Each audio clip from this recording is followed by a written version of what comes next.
शादी के 1 साल बाद ही मेरे पति इस दुनिया और मेरी जिंदगी से हमेशा के लिए चले गए। सास ने मेरी शादी अपने नाती से करवा दी, जो अभी सिर्फ 14 साल का था। मैंने सोचा था मेरी शादी जिससे हुई है वो तो बच्चा है, लेकिन मेरा नाम कल्पना है। मैं बहुत ज्यादा खूबसूरत थी, मेरी जिंदगी में सब कुछ ठीक था। मुझे ऐसा लगता था कि जिंदगी में फिर कभी कुछ बुरा नहीं होगा, क्योंकि मैंने कभी कुछ बुरा नहीं किया था। लेकिन वही होता है जो किस्मत में लिखा होता है। जब मैं छोटी थी तो मेरी माँ मुझे और मेरे पापा को छोड़कर एक आदमी के साथ भाग गई थी। मेरे पापा घर में ज्यादा ध्यान नहीं देते थे और वह भी एक औरत को शादी करके ले आए।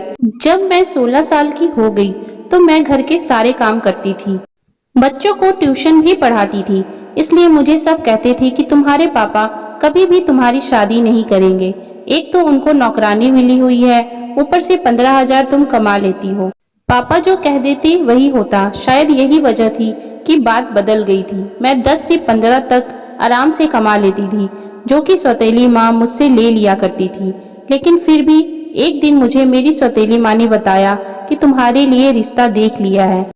तो मैं हैरान रह गई। मुझे लगा मजाक कर रही है, लेकिन उन्होंने यह नहीं कहा था कि तुम्हारे लिए रिश्ता वाले देखने आ रहे हैं। उन्होंने कहा कि तुम्हारे लिए रिश्ता देख लिया है, बात भी पक्की कर दी। तुम शादी की तैयारी कर लो, 1 महीने में तुम्हारी शादी हो जाएगी। मैं हैरान थी, लेकिन अंदर से खुश भी हुई, क्योंकि मेरी जिंदगी का एक नया मोड़ आने वाला था। मैंने तो अपने दिल से ये बात निकाल दी थी कि मेरी शादी होगी, क्योंकि मुझे लगता था मेरी सौतेली माँ कभी मेरी शादी नहीं करवाएगी। लेकिन अब यह सब कुछ हो रहा था, इसलिए मैं बहुत ज्यादा खुश थी। मैं खुशी खुशी शादी की तैयारी में लग गई। शादी की रात भी बहुत कुछ अजीब हुआ। मैंने अपने पति को देखा ही नहीं था। हम लोगों को साथ बैठाया गया था, लेकिन मैं नीचे देख रही थी। इतनी हिम्मत कहाँ होती है दुल्हन में कि सर उठा ले और गर्दन घुमाकर अपने पति को 2 पल के लिए देख ले। मैंने भी नहीं देखा था। उसके बाद जब कमरे में बैठी तभी मेरे पति को देखा तो पता चला कि वह बहुत अच्छा इंसान है। उसने पहले दिन मेरा बहुत सम्मान किया। उसके घर में सिर्फ उसकी माँ थी और एक बहन थी, और बहन का 14 साल का एक बेटा था। उसने मुझे बताया कि मेरी बहन का बेटा मेरे बच्चों की तरह है और मेरा बहुत लगाव है। वैसे तो उसकी उम्र सिर्फ 14 साल है, लेकिन मेरे लिए तो वह इससे भी ज्यादा छोटा है, क्योंकि उसने मुझे कहा कि वह 2 साल का था तो उसके पापा इस दुनिया से चले गए थे और वह कुछ जानता ही नहीं था। इसलिए उसके पापा की जगह मैंने ले ली और रोज रात को मैं उसे अपने सीने पर सुलाया करता। तब से वह मेरे लिए ऐसा है जैसे मेरा अपना बच्चा है। मेरी ननद के बेटे का नाम शिव था। मेरे पति ने कहा तुम हमेशा उसका ख्याल रखना। मैंने कहा ठीक है, आप चिंता न करें, वह मेरे लिए भी छोटे भाई की तरह ही है। शादी की रात अच्छी गुजर गई। ऐसा लगता था जिंदगी भी अच्छी गुजर जाएगी।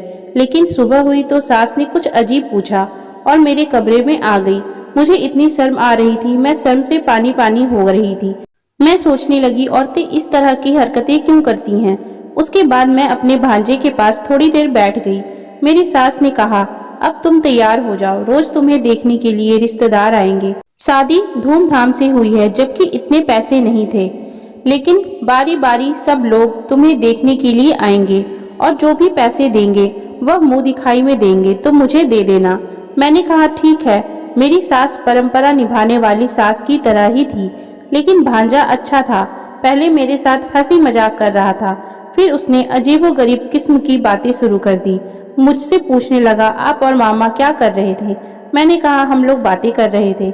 उसने कहा नहीं, आप लोग जल्दी सो गए थे, आपके कमरे की लाइट ऑफ हो गई थी, मैंने देखा था। मैं हैरान रह गई। मैंने सोचा क्या यह हमारे कमरे के बाहर बैठा था, कहीं इसने हमारी सारी बातें तो नहीं सुन ली। मुझे बहुत शर्मिंदगी हो रही थी, लेकिन वह आराम से बातें कर रहा था जैसे उसे कुछ पता ही नहीं है। इसलिए मैंने भी ज्यादा बात नहीं की। शाम को मैंने यह बात अपने पति को बताई कि वह इस तरह से सवाल पूछ रहा था। अजीब बात है, इतने छोटे बच्चे के दिमाग में इतने सारे सवाल। मेरे पति ने कहा तुम्हें कहा था कि तुम्हें उसका ख्याल रखना है, तुम पहले दिन ही उसकी शिकायत करने लगी हो। मैंने कहा कि मैं शिकायत नहीं कर रही हूँ, लेकिन आजकल के बच्चों के दिमाग में इस तरह की सवाल नहीं होने चाहिए। मेरे पति ने कहा इस उम्र में जिज्ञासा होती है, लोग सवाल पूछ लेते हैं। मेरा भांजा बहुत ज्यादा मासूम है, उसका ख्याल रखना। उसकी कमजोरी, उसकी गलतियां तलाश करने को नहीं कहा है। यह बेचारा तुम्हारे आगे पीछे फिरता है, मामी मामी कहते उसका मुंह नहीं थकता, और तुम हो कि उसके लिए इस तरह सोच रही हो। मैं तो हैरान थी कि मेरे पति को क्या हो गया है। वो वाकई में अपने भांजे के लिए बहुत ज़्यादा इमोशनल थे। ये बात समझने में मुझे ज़्यादा देर नहीं लगी कि अगर मुझे अपने पति को खुश रखना है तो उनके सामने उनके भांजे की कोई भी बुराई नहीं करनी, नहीं तो उसे बुरा लग जाएगा। उसके बाद मैंने ऐसा कुछ भी नहीं किया। अभी हमारी शादी को 1 हफ्ता हुआ था। मेरे पति फिल्मी किस्म के इंसान थे। एक दिन तो सुबह से मेरी सास मुझे आवाज दे रही थी, लेकिन मेरे पति मुझे अपने पास से उठने नहीं दे रहे थे। वो कह रहे थे, मुझसे अच्छी अच्छी बातें करो, मेरी आंखों में देखो। तुमने क्या कभी फिल्म नहीं देखी, जैसे फिल्मों में हीरो हीरोइन एक दूसरे के साथ बैठकर बातें करते हैं और मेरे पास बैठी रहो। मैंने कहा, आपकी माँ मुझे बुला रही है, कोई काम होगा, क्योंकि सुबह के 11 बज रहे थे। ये कोई 4 या 5 बजे का वक्त नहीं था। लेकिन मेरा पति मुझसे बातें कर रहा था और फिर वही हुआ। मुझे मेरी सास से डांट पड़ती रही। मुझे इन लोगों का समझ ही नहीं आता था। ये लोग थोड़े से अजीब थे। मेरी सास ने आखिर कह ही दिया, तुमने तो आते ही मेरे बेटे को अपनी उंगलियों पर नचाना शुरू कर दिया है। तुम्हारे अलावा इसे कोई दिखाई नहीं देता है। मैंने कहा, ऐसा कुछ नहीं है। अब वो खुद ही मुझसे बातें कर रहे हैं तो मैं क्या कर सकती हूँ।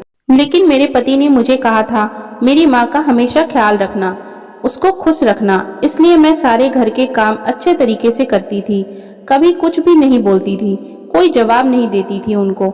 अगर जवाब देती तो बहुत तरीके से, जिस पर वह गुस्सा नहीं होती। पर मेरी शादी को अभी 1 साल भी पूरा नहीं हुआ था जब मुझे एक बुरी खबर मिली। वो ये है कि मेरे पति इस दुनिया से चले गए। उसके बाद हम लोग बहुत ज्यादा परेशान हो गए और सोचने लगे कि ये खबर झूठी हो। लेकिन जब बॉडी को घर लाया गया तो हमारे होश ही उड़ गए, और मेरी सास, मेरा भांजा और मेरी ननद, हम बुरी तरह चिल्ला रहे थे, रो रहे थे, भगवान से प्रार्थना कर रहे थे कि ये खबर भी झूठ हो। पर मेरा पति इस दुनिया से जा चुका था। ये दुख मेरे लिए बहुत बड़ा था। मेरे माँ बाप ने कहा, ये दुख तुम अपने ससुराल में ही पूरा करो, उसके बाद हम तुम्हें आकर ले जाएंगे। मैं रोती रही, तड़पती रही। मेरी सास मुझे कहती रही कि जब से तू आई है तूने मेरे बेटे को खा लिया, तेरे कदम ही मनहूस हैं। घर का वारिस चला गया, मेरा बेटा चला गया, सब कुछ बर्बाद हो गया, सब कुछ खत्म हो गया। तूने क्या किया है। ये सब 4 महीने सुनने में ही गुजरे थे, लेकिन इस सब के बाद ये वक्त खत्म हो गया तो मैं ये सोचकर थोड़ी बेफिक्र थी कि अपनों के पास चली जाऊंगी। वैसे भी अब मेरी जिंदगी में खुश रहने के लिए क्या रह गया था। पापा ही थे मेरे अपने, बाकी तो मेरी माँ भी सौतेली थी। जब मेरी सौतेली माँ और मेरे पापा मुझे वापस लेने के लिए आए तो मेरी सास ने एक ऐसी बात की कि सब हैरान रह गए। मेरी सास का कहना था, मैं इसे वापस नहीं भेज सकती, यह मेरे बेटे की विधवा है। मेरे पापा ने कहा, आपका बेटा इस दुनिया में नहीं रहा, इसका यहाँ पर क्या काम। लेकिन मेरी सास का कहना था कि इसकी वजह से तो मेरा बेटा गया है, अब ये भी यहाँ से चली जाएगी क्या। मेरे घर में कमाने वाला कोई भी नहीं। मेरी एक बेटी है जो विधवा है, उसका एक बेटा है जो अभी स्कूल में पढ़ता है। तो फिर क्या हम भूखे मर जाएंगे। ये मेरे बेटे की जगह कमाई करेगी और हमारा घर चलाएगी। मेरे पापा और मेरी मम्मी ने कहा, ये तो बहुत ही बुरी बात है, ऐसा नहीं होना चाहिए। लेकिन मेरी सास ने ठान ली थी। फिर मेरे पापा मेरी सास के बीच काफी बहस हुई। कभी बात इस तरह से जाती तो कभी उस तरफ। जब मुझसे पूछा गया तो जाहिर है मैं वापस जाना चाहती थी। मेरा भी इस घर में दम घुटता था, पर मेरी सास ने कहा, यह यहाँ से नहीं जाएगी। मेरी सास ने अपने कुछ रिश्तेदारों को भी बुला लिया जो बुरी तरह से लड़ाई करने के लिए तैयार बैठे थे, अजीबोगरीब तरह की बातें कर रहे थे। फिर नतीजा यह निकला कि मेरी शादी दोबारा करा दी जाए तो फिर मैं इस घर में रह सकती हूँ। लेकिन इस घर में एक ही मर्द था, उसके साथ मेरी शादी कराने की बातें होने लगी। सबने कहा, छोटा है तो क्या हुआ, ये लड़की कौन सी 50 साल की है, इस तरह से इस घर में रह जाएगी, इस घर में फिर बहू बन जाएगी। मैं ये सब कुछ नहीं जानती थी, लेकिन मेरी सास ने मेरे पापा को मना लिया। मेरी सौतेली माँ ने भी कहा, अच्छी बात है, अगर हम इसको अपने घर ले जाएंगे तो हमारा क्या फायदा है, दोबारा इसकी शादी तो होगी नहीं। कहाँ से दोबारा रिश्ता तलाश करेंगे? एक विधवा के लिए रिश्ता कैसे मिलेगा? आजकल तो कुंवारी लड़कियों का रिश्ता नहीं मिलता, इसलिए इसको यहीं रहने दें। समाज वाले भी बातें करेंगे। एक बेटी अगर फिर से सुहागन बन रही है तो इस ऑफर को ठुकरा कर हम इसे अपने साथ ले जाएंगे तो हमारे घर में भी तो विधवा ही कहलाएगी। मेरी सौतेली माँ ने अजीबोगरीब बातें करके मेरे पापा को मना लिया। वो भी मुझे वहीं पर छोड़कर चले गए। कुछ दिन बाद मेरी शादी मेरे भांजे के साथ करवा दी गई, जिसको मेरा पति अपना बेटा कहता था और जिसको मैं बच्चा ही समझती थी। इतना तो मैं अपने पति की मौत पर भी नहीं रोई थी जितना इस बात पर रोई। चीखी चिल्लाई, लेकिन किसी ने मेरी बात ना सुनी। मेरी शादी करवा दी गई। मेरी शादी के वक्त मेरी सास ने मेरा सर जबरदस्ती पकड़कर मुझसे हाँ करवाया था। उसके बाद मैंने जिद कर ली कि मुझे अपने भांजे के साथ कमरे में जाना है, लेकिन मैं नहीं गई। अगले दिन मेरी सास ने मुझसे कहा मुझे नौकरी करनी होगी। उसने मोहल्ले से ढेर सारे बच्चे इकट्ठे कर लिए। अब मैं रोज 40 से 60 बच्चों को पढ़ाती थी। मेरा दिमाग बहुत ज़्यादा खराब हो जाता था। मैं बहुत ज़्यादा थक जाती थी। सारा दिन घर के काम भी करती थी। एक हफ्ता इसी तरह बीत गया। मैं अपने भांजे के कमरे में जाने से घबराती थी, नहीं जाना चाहती थी। मुझे लगा वो बच्चा है। मेरा उसके साथ रिश्ता करवा दिया, बस वो अपने कमरे में रहे और मैं अपने कमरे में। पर मेरी सास मेरे पीछे पड़ी थी। कुछ दिन तो इसी तरह बीत गए। मैं एक दिन यह देखकर हैरान रह गई। मेरा भांजा खुद यह कह रहा था कि मेरी पत्नी को मेरे कमरे में भेजो, लेकिन मुझे पता था वो बच्चा है। उसे इन सारी बातों का पता नहीं, इसलिए वो कह रहा होगा। ये सब कुछ अजीब लग रहा था। वो खुश हो रहा था। एक तो उसकी शादी हो गई, वो भी इतनी जल्दी। उसके लिए ये सब कुछ नया है। मैं हैरान रह गई कि उसके दिमाग में भी ऐसी बातें तो पहले ही दिन से थी। मैं समझ गई थी कि उसे ऐसी चीजों का शौक है, लेकिन उसे यह नहीं पता था कि पत्नी क्या होती है। मेरी जिंदगी बर्बाद हो गई थी। मेरी जिंदगी में अब कुछ भी नहीं था। मैंने एक दिन सोच लिया कि मैं इस घर से भाग जाऊंगी। ये कोई इतना ज्यादा मुश्किल नहीं था, इसलिए मैंने सोच लिया कि मुझे क्या करना है। लेकिन मेरे भांजे को पता चल गया। उसने कहा, फिक्र ना करें, मैं आपकी मदद करूंगा। जो भी आप कहेंगे मैं करूंगा, फिक्र मत करो। आपको कोई दिक्कत नहीं होगी, मैं आपका ख्याल रखूंगा। वह बातें तो इस तरह से कर रहा था जैसा कि मैं सुनना चाहती थी। मैं बुरी तरह रोने लगी। मैं भी घर से भागना नहीं चाहती थी। भागकर कहाँ जाती? एक बार भाग जाती तो मुझ पर ठप्पा लग जाता कि यह घर से भाग गई है। मैं एक इज्जतदार बाप की बेटी थी। मैंने सारी जिंदगी इज्जत से गुजारी थी। मैं अपने बाप का नाम कैसे बदनाम कर सकती थी? मैं बुरी तरह रोने लगी और अपने पति के साथ वापस आ गई।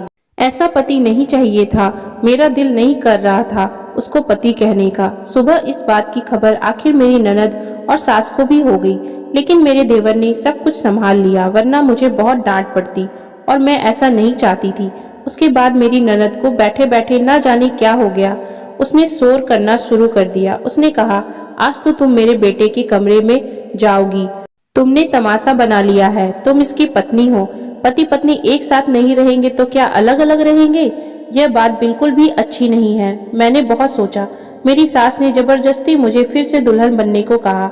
मुझे दुल्हन बनाकर कमरे में भेज दिया। एक पल को मैंने सोचा कि मैं अंदर से कमरे को ताला लगा लूं, लेकिन मैं ऐसा नहीं कर पाई क्योंकि मेरी सास ने पहले ही दरवाजा खोल दिया था। थोड़ी देर बाद मेरा भांजा कमरे में आ गया। मैंने कहा, ये तो बच्चा है, इसे डरा धमका कर सुला दूंगी। मुझे परेशान होने की जरूरत ही क्या है? मेरी सास भी खुश और मैं भी खुश। किसी को क्या पता चलेगा कि कमरे के अंदर क्या हो रहा है? मैं हैरान होने लगी कि ये ख्याल मुझे पहले क्यों नहीं आया। उसने मुझे कहा कि तुम बहुत प्यारी लग रही हो। मैंने कहा, ठीक है, अब तुम सो जाओ। मैं मेकअप और ज्वेलरी उतारने लगी। उसने कहा, तुम बहुत अच्छी लग रही हो। मैंने कहा, मैं अच्छी हूँ या बुरी, इससे तुम्हें कोई मतलब नहीं। चुप करके सो जाओ। मैं बीवी की तरह नहीं, बल्कि शायद उसकी माँ की तरह बोल रही थी, जो डांट कर सुला देना चाहती थी, लेकिन वो मुझे ऐसी नजरों से देख रहा था जैसे किसी ने आज तक मुझे नहीं देखा था। मैंने कहा, मेरी शक्ल क्यों देख रहे हो? चुपचाप सो जाओ। मैं अभी भी इस पर रौब जमाने की कोशिश कर रही थी, जबकि मुझे डर लग रहा था। थोड़ी देर के बाद उसने मेरा हाथ पकड़ा और मेरे मुंह पर थप्पड़ दे मारा। मैं हैरान रह गई। उसने कहा, तुम्हें तमीज नहीं है अपने पति से किस तरह से बात करते हैं? तुम मुझ पर चिल्ला रही हो? बेवकूफ औरत, मैंने कहा, तुम अभी जमीन से निकले नहीं हो और रोते हो पति बनने के लिए। तुम मेरे पति नहीं हो, तुम्हारी उम्र ही क्या है। उसने कहा कि तुम मुझे पहले दिन ही पसंद आ गई थी। तुम्हें पता है, तुम्हें पाने के लिए मैंने क्या कुछ नहीं किया। अपने बाप जैसे मामा को मारना पड़ा क्योंकि मैं तुम्हें पाना चाहता था। ये सुनकर मेरी रूह कांप गई। उसने अपने मामा को खुद मारा था। उसने कहा, मैंने अपने मामा को खुद मारा था। उसने कहा, मैंने अपने मामा की कार का ब्रेक खोल दिया था, जिसकी वजह से जब वह थोड़ा आगे गया तो उसका ब्रेक पर कंट्रोल खत्म हो गया। उसका एक्सीडेंट हो गया। सब ने यही समझा कि उसका हादसा हो गया है। वह दुनिया से चला गया, जबकि यह सोचा समझा प्लान था। मैं हैरान रह गई। इस आदमी ने मेरे पति को मार डाला, जिसे मैं बच्चा समझ रही थी, और अभी मेरा पति बना खड़ा है। यह कोई मासूम बच्चा नहीं था, यह एक शैतान था जिसने अपने मामा को मार डाला। इसका मामा, जो इससे बहुत ज्यादा प्यार करता था, इसे अपने बच्चों की तरह समझता था। क्या ये जमाना इतना बदल गया था?